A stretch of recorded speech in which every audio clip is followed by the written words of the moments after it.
I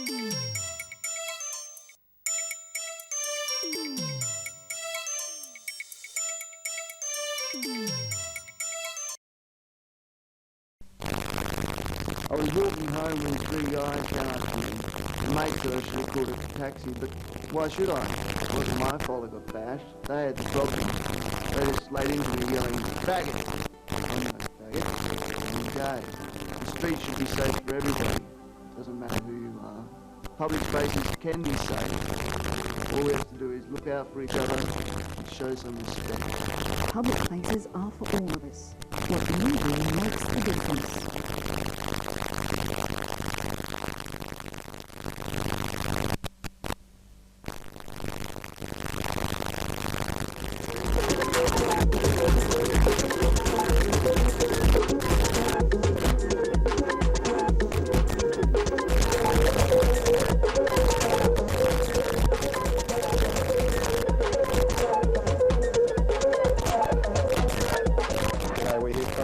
Ska TV Access News. We're on the street right now. There's a rally. We don't know what the rally's about. Is it Adrian? Yeah, my name's Adrian. I'm from Queers United to Eradicate Economic Rationalism. We're a group that was set up for the S11 protests and has continued on to do all sorts of actions based around issues for queers, the gay, lesbian, bisexual, transgender, queer community. Tonight we've got a rally basically highlighting the homophobia of the Liberal Party. What happened was a couple of months ago for the Midsummer Festival guys, the Liberals put out a huge ad saying that they'll fight for us and they'll fight for gay and lesbian rights, so on and so forth. And what they've decided to do is there's been a bill put forward called the Statute Law Amendment Relationships Bill. What's happened with it is that the Liberal Party has decided it's going to oppose the bill, which would basically the idea of the bill would be to extend some of the rights that de facto couples enjoy to same-sex couples, and here's the Liberal Party being completely hypocritical yet again, telling us that, you know, they'll fight for our rights, but when it comes to actually getting up there and passing bills that would give us, extend some of the rights that we demand and we need, and that basically these rights, by not being given to us, oppress us even further. Yeah, let's be quite honest. The Liberal Party never fought for our rights and never will. You're talking about the Midsummer advertisements for the Peter the Midsummer Guide that Louise Ash was part of, and there was a whole bill in Parliament recently. This is the same bill, the same equation, what's going on? Exactly. This is what's going on. We're here tonight because basically we don't know when the bill will be basically put up to Parliament, but Parliament's resuming tonight.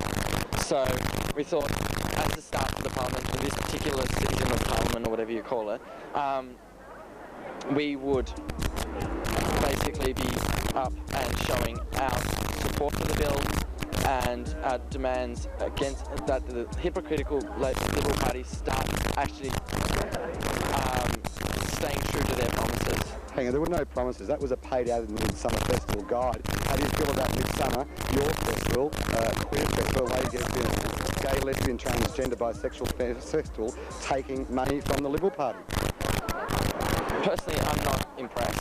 I find it really disgusting, but there has been, that said, there is some support within the mainstream gay and lesbian community for the Liberal Party, especially in the form of openly gay MP Andrew Alexander.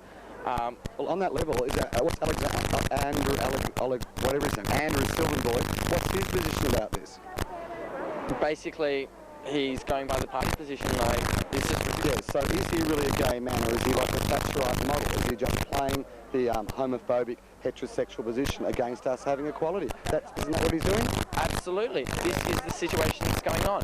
What we're having is this whole ridiculous situation, which is actually showing the homophobia and the ridiculous hypocritical nature of the Liberal Party, and bringing it out to the fore completely. And finally, people within the gay and lesbian community are starting to recognise the way in which the Liberal Party is homophobic, and it is hypocritical, it is racist, it is sexist, and the ways in which it is completely against any agenda of extending even the most basic rights. Hang on for a second. Louise actually got in, and there was an openly gay Labor candidate standing up against it. in the seat of Paran, and she got in because the majority of people that live in that area in Paran want a Liberal government. They want a right wing. They honestly believe that they can buy their way to acceptance. So it's not the majority of the queers that are actually supporting. The majority of the queers just want to support anywhere the money is. Isn't that right?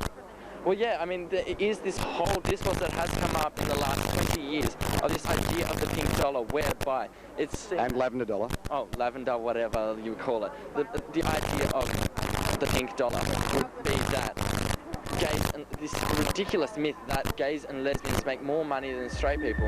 There are actually statistics and a lot of studies done out in the States which actually show that gays and lesbians actually earn a significant proportion less than straight people, basically based on homophobic work practices and homophobic bosses refusing the pay rises that straight people just get automatically, and all sorts of other sort of benefits that come out of laws like this not being passed. The person over there, I've been going out with her for 3 years today, and we're completely and utterly discriminated against. You're here because the bill's important, or why are you here? I'm here because the bill's very important to me. This state discriminates against gays and lesbians directly. We've been going out for 3 years today, and we're discriminated against. We can't get married, even though every other group in society can do that. People who transgress society's norms, such as criminals, pedophiles, can still get married in jail. We can't get married, we can't adopt children, we don't have access to IVF. We're discriminated against, we can't leave each other our superannuation. What else? All those sorts of things. I'm basically annoyed that I've paid taxes for like 16 years that I've been working, and as far as I can see, I'm still a second-class citizen as far as the government's concerned, and that really annoys me, so that's why I'm here. What do you think about the Liberals, particularly gay boy Liberals such as Mr Sylvan, the member there, not supporting the bill and towing the party line? I think they're absolute hypocrites. The fact that they say that they're elected to represent the people. He's a gay man himself and he doesn't even represent the gay constituency in his community. But it's up to the straight members of Parliament as well to stand up and do what's right for society. Like, we exist, we're here. Everyone is here today to say that they need to come out and support us and not discriminate us. Like, there's been gay marriages in Holland on Sunday, and I mean, has society fractured and fallen apart? No, it hasn't. So let's stop being hypocrites. The Liberals in particular disgust me. Dennis Napfine's popularity is at 10%. They're not winning any votes, and they're just using us as political football. I think it's pathetic.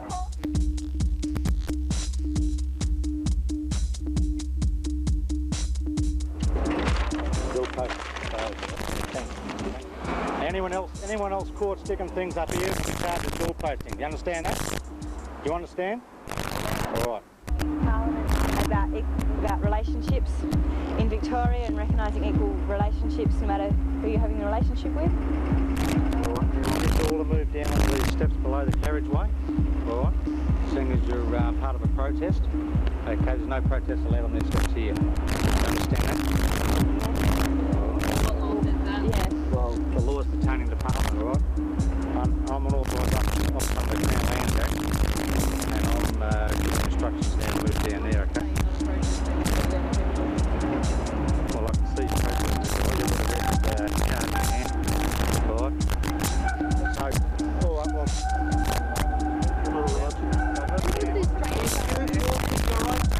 You have to remove the phone argument. I'm not here to argue with you. Don't talk down to a woman. So you want passivity, right? And obedience? Gotcha. Don't do that. The only flag that gets displayed here is the one that's up there, not yours. Is that clear? The one that you see up there. We can embrace this one. The basic right that you think is so important and you want to fight for, what's that? Well, the major one is recognition, but along with that, I think it spills over to hospital visitation rights. If your partner was in hospital dying, or for whatever reason, you aren't considered family and therefore don't have the visitation rights, which really is, like, I can't even imagine what it would be like to not be able to visit someone who, you know, was your family. And, I mean, it just doesn't make sense at all that we don't even get that much recognition to visit when you're in hospital. How old are you? I'm 19. This is going to sound pretty wanky, but having buried two of my lovers and having been denied hospital access to one of them and not being allowed to go to the official family burial, it stinks. It's really hard to do. It'd be shit if you ever had to go through that. So there's a hold-up at the moment, and what's that to do with Hulls, isn't it? Yeah, because Robert Hulls was admitted to hospital early last week, I think it was, with some unknown illness, and it's basically been identified as a rare form of hepatitis, apparently. That's what the news has been reporting. And he won't probably be released from hospital until at least 3 weeks. So the bill doesn't look like it'll be debated in Parliament for another 3 weeks at least. So that'll be till the week of May the 1st, which is a very, very busy activist week for all of us. You know, we're holding this rally, but unfortunately, you know, the bill is being stalled, you know, for apparently, you know, unpreventable reasons. So we'll just have to wait and see what happens. Basically, the Liberal Party internally decided to roll Robert Dean last week and replace, as a negotiator, him with Peter Katsambarnis, who's the MLC from Monash Province, who is apparently a lot more sympathetic to the bill itself and will do a lot more work apparently to getting it through Parliament. So it's a bit more hopeful in that you know, the Liberal Party has decided that politically, you know, it's better for them to actually try and get the bill passed, even if they don't fully support it ideologically, because that's just, you know, not the Liberals' ideological stance to support queer rights. But you know, they've initiated a new negotiator, and hopefully that, you know, that will enable negotiations with the gay rights lobby, who are kind of taking the reins in terms of negotiating exactly what legal rights are, you know, covered by the bill. What can we do, the community, to support what you're doing? I think maybe too, just in the broader community, people who support gays and lesbians and what they're trying to do need to be more outspoken. And I've spoken to some people recently who said, well, if there was a referendum about it, I'd vote for it, but I'm not going to get out there and rally or make waves. And I think more people who agree with what we're trying to get as rights need to be outspoken about it and do something. And the way I see it is conservative people trying to return to these family values who are writing letters to politicians. So why don't people who think that we can embody family values as well write? This is Ska TV, this is Access News. We're not at a gay bar tonight, we're actually at a rally. There aren't enough people here as usual, but hell, where are they? Getting shit-faced and having a good time, there's nothing wrong with that either. But hey, what gave you the right to be in a gay bar? Getting out and fighting for it. We're out of here, thanks. Why don't you just pass it down?